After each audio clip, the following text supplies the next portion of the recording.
পদ থেকে পদত্যাগ করেছেন সামাজিক যোগাযোগ মাধ্যমে আলোচিত হওয়া ব্যারিস্টার সৈয়দ সাইদুল হক সুমন।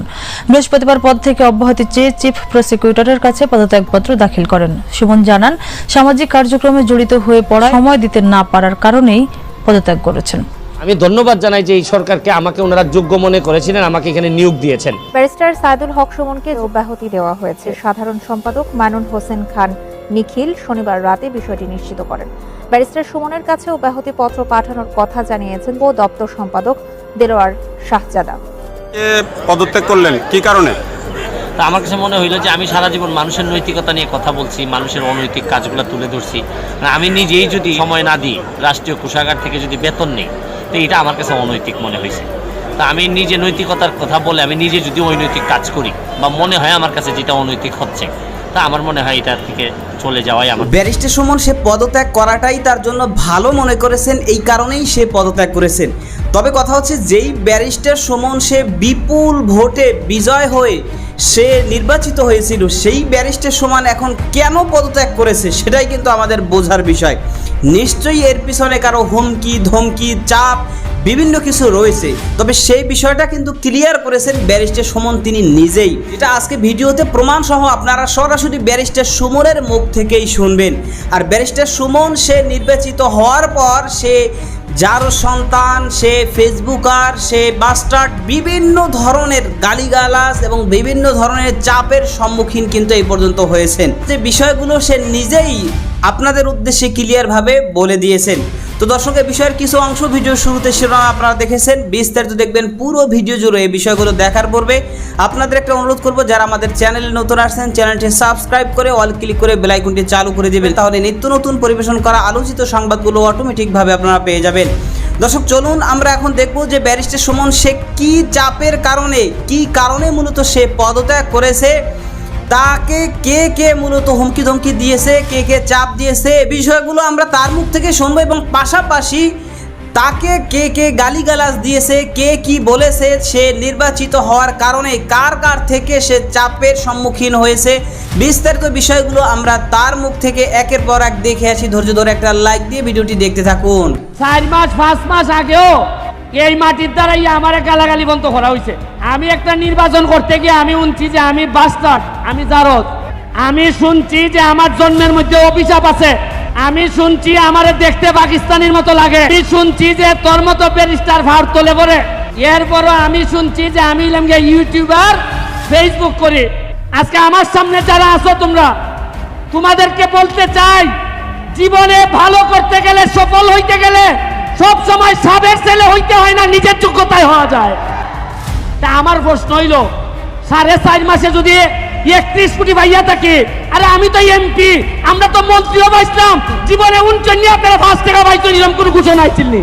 টাকা গেল কই? কারণ আমি জানি এর লাগে তো এমপি সাহেব হইতাম চাই না, সুমন ভাই হইতাম চাই।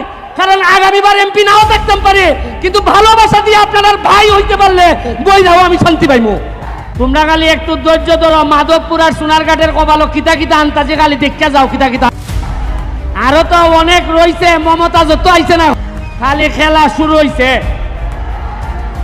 আমার নির্বাচনের পরেই আমি কইছিলাম যে মাধবপুর সোনারঘাটের আপাতত আমি খালি এমপি হইছে, জায়গা বেচছো না আর ফুরি এখন আপাতত বিয়া দিও না, কারণ জায়গার দাম বাড়বো আমি এমপি হইবার পরে, আর ফুইরেন্টেরও দাম বাড়বো, বিয়া নিতে বুঝা ওখানে নেওয়ার লাগে। উনার মাটির দাম মাটির কারণে বাড়ে না, মাটির দাম বাড়ে মানুষের কারণে। আমি আপনাদের একটা উদাহরণ দেখাইতাম চাই। 4 মাস 5 মাস আগেও এই মাটির দ্বারাই আমার গালাগালি বন্ধ করা হয়েছে। আমি একটা নির্বাচন করতে গিয়ে আমি শুনছি যে আমি বাস্টার্ড, আমি জারদ। আমি শুনছি যে আমার জন্মের মধ্যে অভিশাপ আছে। আমি শুনছি আমার দেখতে পাকিস্তানের মতো লাগে। আমি শুনছি যে তোর মতো ব্যারিস্টার ভার তোলে পড়ে। এরপরও আমি শুনছি যে আমি ইউটিউবার, ফেসবুক করি। আমি আল্লাহর ভাই চাইয়া ধৈর্য ধরছি। আমি ইয়েতিম, আমার বাপ নাই। আপনারা কি কেউ আমার বাপের নাম জানুন? আপনারা আমার নামই আমি পরিচিত হয়েছি। আমি কোনো সাবের ছেলে না।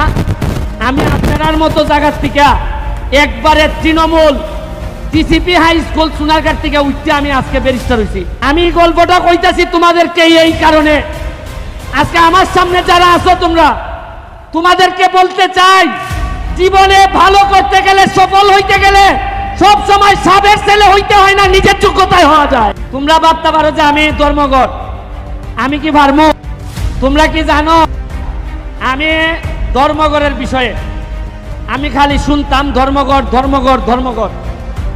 এই ধর্মঘটের বিষয়ে আমার সম্মান শ্রদ্ধাবোধ অনেক বেশি, কিন্তু আমি এইখানে এমপি হয়ে আসার আগে এইখানে কিছু মানুষ দ্বারা অধর্ম হয়েছে আমি জানি ভালো করে। আমি যতদিন এমপি আছি এই ধর্মঘটের মাটিতে আমি আমার দায়িত্ব পালন করব। কোনো অধর্ম আমার লুকি হোক, কাউকে আমি অধর্ম করতে দিব না।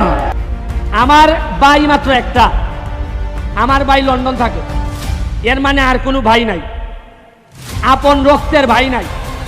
কিন্তু ধর্মঘটে আইসা আমি কিছু লোকের সন্ধান পাইছি। আমি আমার আন্ডারে 21টা ইউনিয়ন আর 2টা পৌরসভা, এই তোমরা সরো না, এদেরকে দেখতে দাও, 2টা পৌরসভা, প্রতিটা ইউনিয়নে আমার আদর্শের কিছু ভাই তৈরি হইতেছে।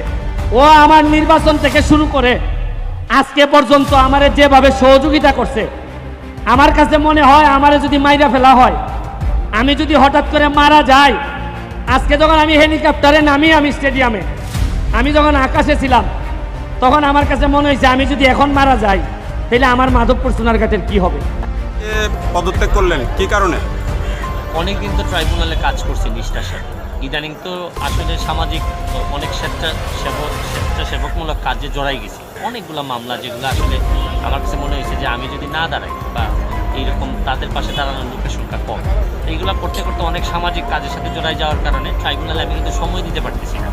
তো আমার কাছে মনে হইলো যে আমি সারা জীবন মানুষের নৈতিকতা নিয়ে কথা বলছি, মানুষের অনৈতিক কাজগুলো তুলে ধরছি, আমি নিজেই যদি ট্রাইব্যুনালে সময় না দিই, রাষ্ট্রীয় কোষাগার থেকে যদি বেতন নিই, তো এটা আমার কাছে অনৈতিক মনে হয়েছে। তা আমি নিজে নৈতিকতার কথা বলে আমি নিজে যদি অনৈতিক কাজ করি বা মনে হয় আমার কাছে যেটা অনৈতিক হচ্ছে, তা আমার মনে হয় এটা থেকে চলে যাওয়াই আমার মনে হয় অনেক। অন্য কোনো বিকল্প ছিল কিনা? না, আর কোনো বিকল্প দেখেন, আমি ওই কাজগুলো করে তো আনন্দ পাচ্ছি, যেগুলো সামাজিক কাজ, এগুলো যেহেতু আনন্দ পাচ্ছি, তো যে কাজে আমি আনন্দ পাচ্ছি, যে কাজে আমার অনেক মনের মধ্যে তৃপ্তি আসে, এই কাজে আমি সময় দিতে চাই। যেখানে নির্যাতিত নিপীড়িত মানুষের যন্ত্রণা থাকবে, আওয়াজ থাকবে, এখানে আমি দাঁড়াইতে চাই। আমি একজন ব্যারিস্টার হিসাবে, প্রসিকিউটর হিসাবে রিজাইন করলে আমি তো ব্যারিস্টার হিসাবে বা অ্যাডভোকেট হিসাবে তো রিজাইন করছি না, বা এটা তো আমার একটা ইনহারেন্ট কোয়ালিটি, এটা নিয়ে আমি মানুষের পাশে দাঁড়াই। অনেকে বলে যে আপনি রাজনীতিতে আরো বেশি সময় দিতে চান, ঘটনা কি সত্য? না, আপনি দেখেন, সেবা, রাজনীতি তো মানুষ করে সেবা করার জন্য, তাই এমনি যদি আমি সেবা করতে পারি, এটা কি রাজনীতি না? আপনি যত ভালো ভালো ফরম্যাটে সেবা করতে পারবেন, আমি মনে করি এটা হবে তরুণদের জন্য। আমি যদি ভালো কাজ করে যেতে পারি, যেহেতু আমার ফলোয়ার গ্রুপ বেশি, আমাকে অনেকেই ফলো করেন, আমি যদি সেবা করতে পারি, এরকম একটা জিনিস তৈরি, মানে উদাহরণ তৈরি করতে পারি, অনেক ইয়াং মানুষ আসবে, এটাই তো হবে সবচেয়ে বড় ডেভেলপমেন্ট বা বড় সফলতা। মানুষের সেবা করার কথা বলেই এদেশে সবাই রাজনীতি করে, জনসেবা করার কথা বলেই রাজনীতি করে। তো সেই ক্ষেত্রে আপনি রাজনীতিটাকে সেবা করার রাস্তা হিসাবে বেছে নিতে পারেন না? মানে আমি দেখেন, আমি সেবাইটা করি না, এই সেবা করতে করতে যদি জীবনটা শেষ হয়ে যায়, এর চেয়ে বড় সফলতা কি হইতে পারে? রাজনীতি করবেন কিনা, আর আমাদের দেশের রাজনীতিটাকে নেগেটিভ বানাই ফেলছে। রাজনীতি যে আসলে একটা অনেক বড় একটা পবিত্র জিনিস, এটাকে এখন রাজনীতি করা মানে নেগেটিভ করতে ব্যবহৃত হয়। রাজনীতি করি আমার বলতে এখন রীতিমতো লজ্জা লাগে। আমার কাছে মনে হয় যে সমাজ সেবা করে জীবনটা শেষ করে দিতে চাই। তার মানে আপনি রাজনীতিতে পরিপূর্ণভাবে সক্রিয় হচ্ছেন না? মানে সক্রিয়তা বলতে কি বোঝায়? আমি শুধু পুরাটাই সেবা করতে চাই। এখন এই সেবাতেই তো অনেকে বলতে পারেন যে আমি সক্রিয় রাজনীতিবিদ, এটা ডিপেন্ড করবে যে যেভাবে নিচ্ছেন। কিন্তু আমি মননে মানসিকতায় আমি সবসময় মনে করি সেবাটাই হচ্ছে সবচেয়ে বড় রাজনীতি। মানে আপনি মূলত সেবার দিকে যাচ্ছেন, রাজনীতির দিকে সময় দেওয়ার জন্য না? সেবাই করতেছি, সেবাই তো রাজনীতি। আমি মনে করি রাজনীতি করার জন্য সেবা না। সব এই বিষয়গুলো আপনারা দেখলেন। তো এই যে ব্যারিস্টার সুমন সে নির্বাচিত হয়েছে, আপনারা হয়তোবা মোটামুটি জানেন যে ব্যারিস্টার সুমন যখন সে নির্বাচন করেছে, তখন কিন্তু তার বিরোধী যে ছিল প্রার্থী, সে আওয়ামী লীগের ছিল এবং জনপ্রিয় ব্যক্তি ছিল। এরপরেও জনগণ কিন্তু ব্যারিস্টার সুমনকেই নির্বাচিত করেছে এবং তাকেই পছন্দ করেছে এবং তাকেই ভোট দিয়েছে, বিধায় ব্যারিস্টার সুমন সে নির্বাচিত হয়েছে। তবে এখন কথা হচ্ছে, সে নির্বাচিত হওয়ার পরে এতদিন পর্যন্ত যারা এমপি ছিল বা মন্ত্রী ছিল, সেখানে নাকি তারা মন্ত্রীও পেয়েছে, কিন্তু তেমন একটা উন্নয়ন বা তেমন কিছু করতে পারে না, যেটা ব্যারিস্টার সুমন সে নিজেই বলেছে। তো ব্যারিস্টার সুমন সে নির্বাচিত হওয়ার পর থেকে সে কিন্তু জনগণের জন্য এবং তার এলাকার জন্য সে ব্যাপকভাবে কাজ করতেছে, যেটা অনেক এমপি মন্ত্রী বা অনেক রাজনীতিবিদ তাদের সহ্য হচ্ছে না।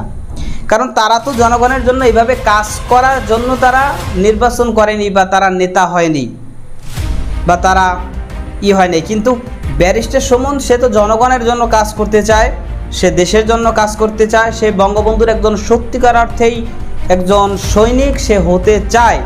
সে কারণেই কিন্তু সে দেশের জন্য এবং জনগণের জন্য এলাকাবাসীকে সাথে নিয়েই কিন্তু সে বিভিন্ন রকমের কাজকর্ম করে।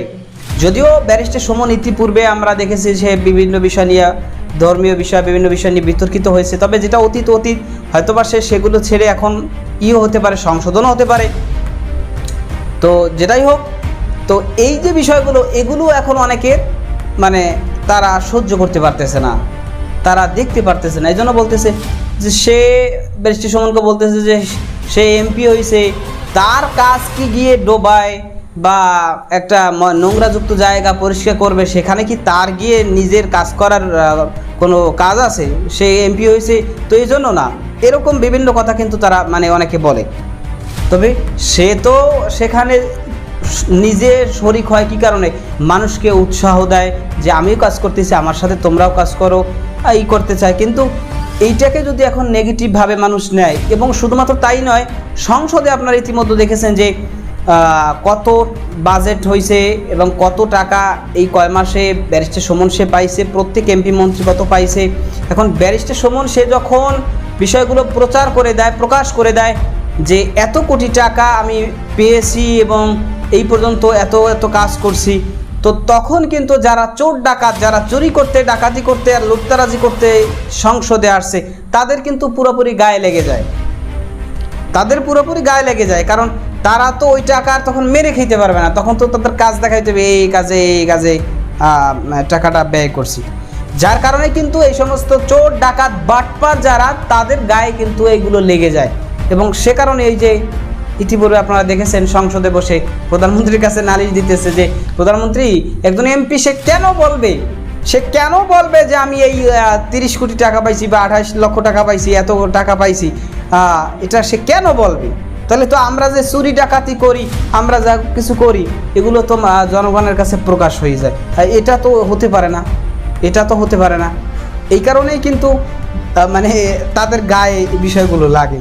এবং এই যে কয়েকদিন আগে আরেকজন সম্ভবত মন্ত্রী, সেও বিভিন্ন রকমের কথা বলতেছে যে তার মুখে মিষ্টি নাই, তাকে মিষ্টি খাওয়ানো হয়নি, যদি মিষ্টির প্রয়োজন হয় মিষ্টি দিবে, মনে হয় যেন সে ঝগড়া করে। মানে কথা হচ্ছে যৌক্তিক কথা বলে, সত্য কথা বলে, ওই যে কথায় বলে সত্য কথার ভাত নাই, তো সেরকমটাই ব্যারিস্টার সুমন সে সবসময় সত্য কথা বলে, সত্যের পথে থাকার চেষ্টা করে। বিদায় এখন অনেকের সহ্য হচ্ছে না, অনেকের গা জ্বলতেছে, গা পড়তেছে।